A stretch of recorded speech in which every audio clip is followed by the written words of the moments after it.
All Progressive Congress has won all the seats across the 21 local government areas of Kebbi State and all the 225 councillor seats. Chairman of Kebbi State Independent Electoral Commission, Alhaji Aliyu Muhammad Mera, who announced the results in Birnin Kebbi on Sunday, said the party won all the 21 chairmanship and 225 councillorship seats. Muhammad Mera said that 17 political parties participated in the polls, including APC, NMPP, Labour Party, AAC, Boot Party, AP, and SDP, among others. He announced that the commission had ratified and adopted the chairmanship results for the local government areas as announced by the various councils returning officers and the councillorship results as announced at the electoral wards. Muhammad Mera expressed joy that the exercise was peaceful and hitch-free and commended the security agencies and all other stakeholders for their invaluable support. Recall that PDP had since boycotted the elections, insinuating that the KSIEC chairman and his commissions were card-carrying members of the APC. The PDP alleged that the commission's leadership would not in any way be fair to opposition parties. Ndamzi, what do you have to say to this development? Yes, you see, in Nigeria, the local government system have become a place where the governor uses to settle political beneficiaries, those who either one way or the other supported them during the electionary campaigns. And it is very, very wrong that a particular party in a state will win all the seats. It's not true. That wouldn't reflect the wishes of the people who voted in the LGAs and various wards in that particular state. So anyway, you see, with what we know about Nigeria, the governors are so powerful, they decide who gets what in the various LGAs. If you are anointed of the governor during local government election, just know once you pick the ticket of the governor, of the party the governor belongs, you are automatically the local government. Doesn't that bring us back to the question I asked you originally with the certificate verification committee? No, it has nothing to do with certificate verification here, but it has a lot to do with the credibility of the election itself. If we are to do it right, there is no way in a state 225 ward councillors will go to a particular political party. Are we saying that in that state there are no food inflation? Are we saying that in that particular state where APC controls, that they buy fuel cheaper than we buy in this part of the country? No. The hardship is real, and it cuts across all parts of Nigeria. And I'm aware that nobody in this country today will vote genuinely for a party that has impoverished Nigeria to this extent. So it's just the usual thing the governors do. They will appoint whomever they want to sit at the State Electoral Commission, write these names. Here in Rivers State some time ago, even a political actor confirmed that during their time they were writing names, and so it's just a norm in the system. So we will be advocating that the National Assembly should radicalize that section of the Constitution and remove that powers from the governors, because the Constitution says in Section 7 that there shall be a democratically elected local government officers in the various LGAs. But with what the governors are doing, with the influence of the governors, how can we vouch that the process was actually democratic? It isn't, and it has never been democratic, right from 1999. Right. To me, I see it as an autocratic way of imputing people into positions, and it should be discouraged. Right. Jamala, when you were speaking earlier, you made reference to another state, not Kebbi State in this instance. You made reference to another state, and this was exactly the scenario that played out.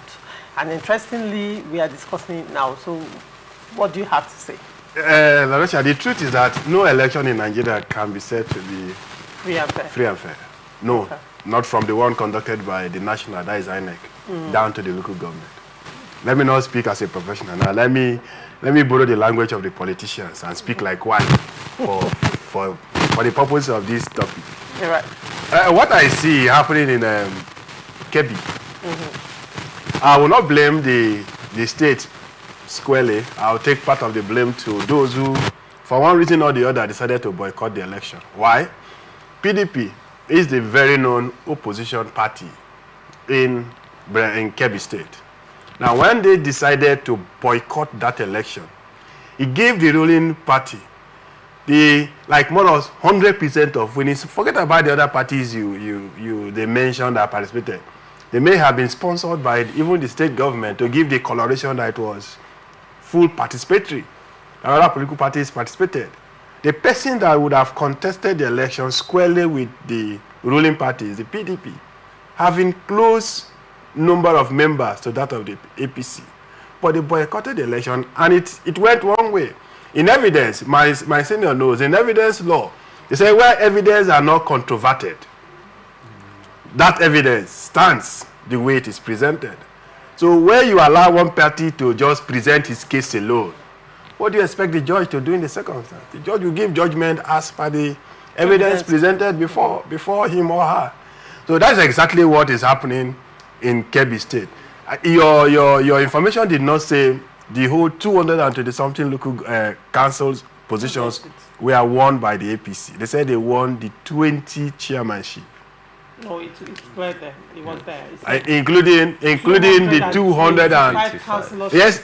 Yes, let's not speak as if we are coming from the blue moon. The possibility of these persons also, remember the PDP has boycotted, so there is no viable opposition to their candidates.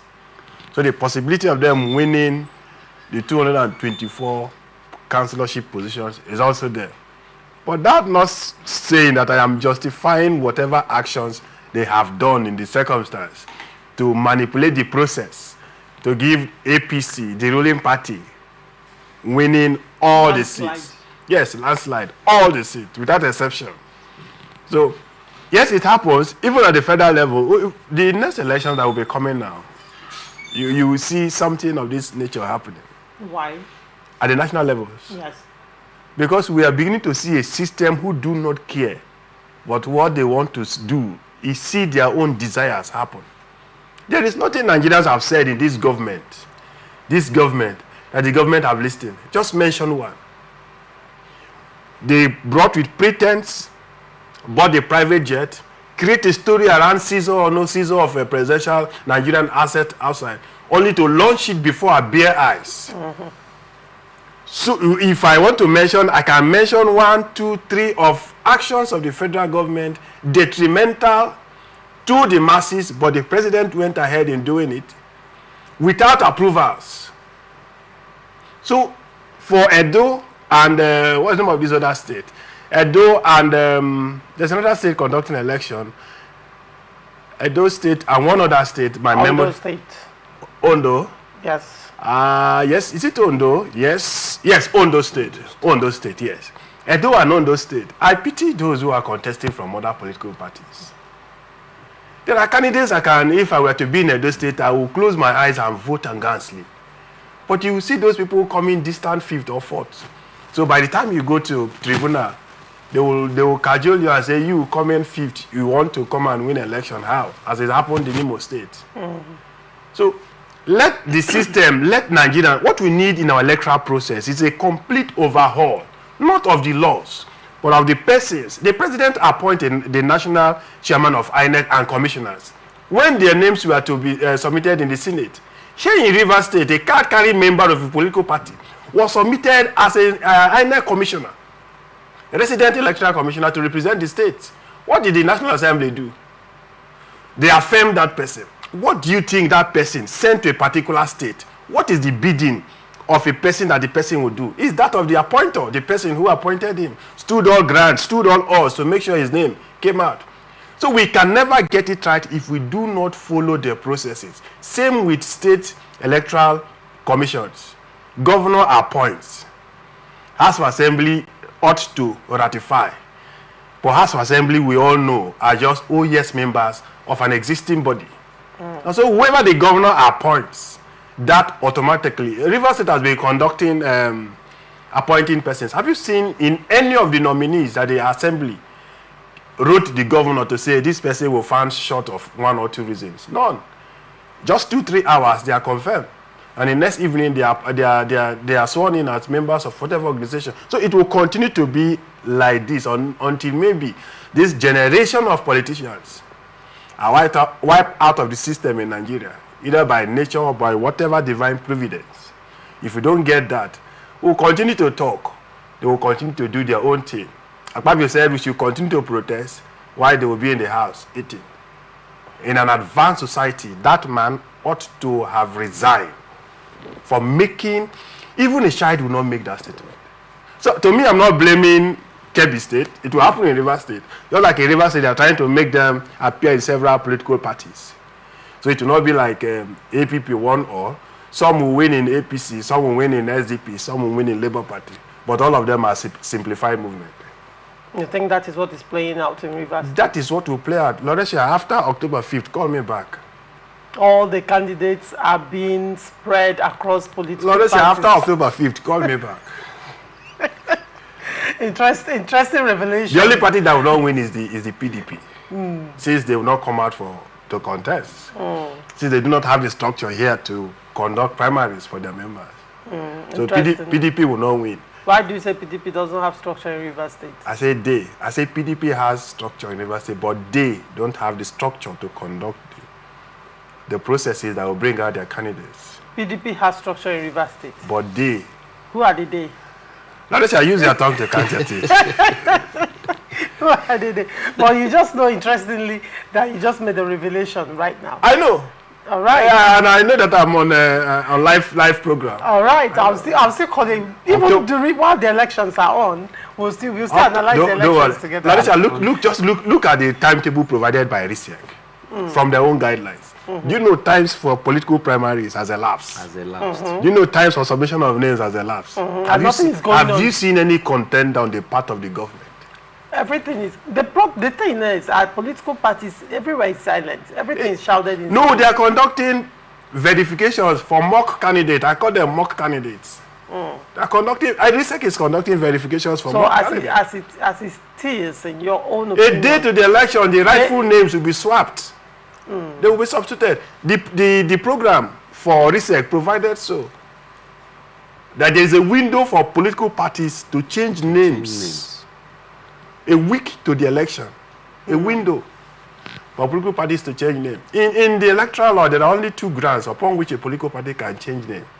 Either the person would fully resign, and by doing so, the person must write in his own handwriting of his resignation, not that the political party is writing to them. No, you would write, copy your political party, or by death. Outside these 2 provisions, a political party cannot on its own change a candidate once the period for conduct of primaries and congresses are over. But look at the guideline brought out by our own RISEC. But the law, that's also a guideline that can be challenged. You can't challenge it. You can't challenge it. Do you know why? Section 5. If it's in contravention with to the Electoral Act has nothing to do with Rivers State local government election, conduct of local government election. He rightly said it. Section 7 of the Constitution gave powers to the House of Assembly to make laws for the governance of the states. Now, it is the Rivers State Law House of Assembly number 5 of 2018 that brought in Section 5 and gave powers to RISEC to provide modalities for the conduct of election. And that is final. Provided modality. Yes, modalities. By creating a lacuna that will actually allow this political game to happen. There is no lacuna. What is the lacuna? That's a caveat. That caveat actually is a window. You called it a window. Yes, a window. He created a window for them. You know, when you know a system, you know how to circumvent that system. So that system was a deliberate plot. They are politicians. Interesting. You see, on local government elections, nothing can change. Because In fact, the local government elections are hijacked even before it happens. You know, and some of these lacunas in the local government laws are intentional. Intentional to do the bidding of the governor. So that is the reason, you know, I have advocated in several fora, both public and private, that powers to conduct local government elections should be stripped from the states. Yes, we know the national elections are not devoid of irregularities and, you know, malpractices. But if you strip the state governors of these powers, it will add a little credence to the electionary processes in the local government. That is not to say that the elections in Nigeria, I want to state here categorically that even in 2027, I see a situation where it will be worse than what happened in 2023 because the laws are the same. The Electoral Act is what it is. Section 60 of the Constitution is still there, which allows INEC to either transmit electronically or do it manually. And trust the INEC, we know in Nigeria, they will still do the manual thing to favor whomever they may have collected money from. It's a known fact. So nothing is going to change on elections unless Nigerians decide to take their country back. To take their country back, not a violent means of changing government, because it is right that for a government to change, it must be from a democratically elected government to another. But Nigerians should wake up and keep asking. All right. Jamal has said earlier that Nigerians have been asking, but it appears that the federal government is not listening. Yes, we have a federal government that do not care about the plight of Nigerians. This particular government have proven that. It is on record that the president doesn't listen to the cry of Nigerians. If not, ordinarily, what stops the president from reverting the fuel situation back? Because ordinarily, we own the fuel, we own the oil. The oil belongs to Nigerians, okay? And we are facing fuel crisis in the country. The inflation is so high, and Nigerians have said, look, this is so biting on us. Revert this fuel situation. See, there is nothing wrong in federal government saying, okay, as a means of dishing out palliative to Nigerians, let us pay this subsidy, even though we know they are paying indirectly. Let us pay back this. Let us pay the subsidy the previous administration were paying for a period of 6 months to cushion the effect of the hardship. But the federal government have said no. They have gone ahead to do their own. So I don't see anything changing in 2027. It will still be the same, pattern of election and same group of men. Probably different set of... different set of anointed politicians. No, hopefully it's still Nigerians, but probably Nigerians with a different mindset this time around. Because, prior to the elections, we were buying fuel below 600 naira. As at yesterday, I bought fuel for 1,000 naira for a liter. And from all what anybody can project, probably this is going to 1.5. Of course, it might be more probably than that. That's the target, 1,500 naira. And the funniest thing is that nobody is even making noise out of it. Nobody. All the great men who demonstrated during the time of good luck, everybody is silent. No, interestingly, the people who demonstrated are the people actually enacting these laws and supporting it.